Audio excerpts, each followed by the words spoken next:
The answering machine. I grew up as an only child in a small house in the Hollywood Hills, before housing prices in the neighbourhood skyrocketed. My parents were not the helicoptering type, perhaps because they themselves grew up in a small, safe town in the Midwest in the 50s and 60s. I spent my childhood roaming the neighbourhood and the hills, playing imaginary little stories through my head. I had a couple of local friends over the years, but generally there were no kids in our neighbourhood. It wasn't the place to raise children. It wasn't a great part of Hollywood at the time, and the 101 freeway was quite literally in our backyard. Most of the streets were unpaved and there were no sidewalks. Mostly it was unpopulated with ageing hippie types and struggling actors, so 90% of the time I played and wandered alone. One day my mother picked me up from school and we headed home.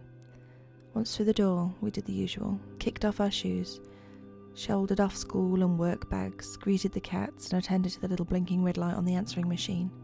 I think I so vividly remember our usual little routine that day because what cut through it next was so unusual and unsettling and rang in such sharp contrast to the comfortable little world I'd always felt so safe within. I was maybe 8 or 9 at the time, and this was definitely a moment of innocence lost. There was only one message, a man's voice, grinning, invaded the little house. I would love so much to scare your daughter. Then he laughed, maniacal sounding and exaggerated.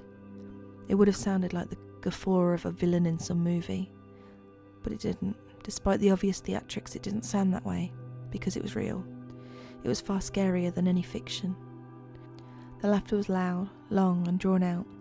I didn't even hear the end of it. My mum hit stop on the player, cutting him off abruptly, but his presence still hung heavily in the air.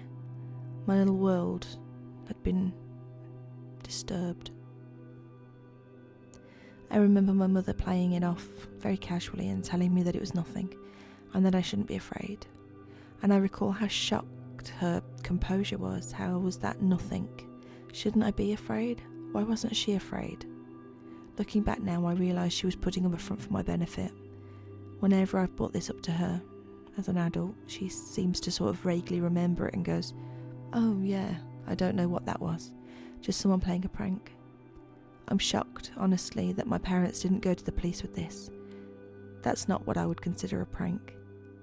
To this day, I think my mum is still trying to downplay it. She grows uncomfortable when I bring it up. Anyway, after that incident, I could never really fully enjoy myself when I was out in the neighbourhood by myself. I always wondered if that man was somewhere in the hills, watching.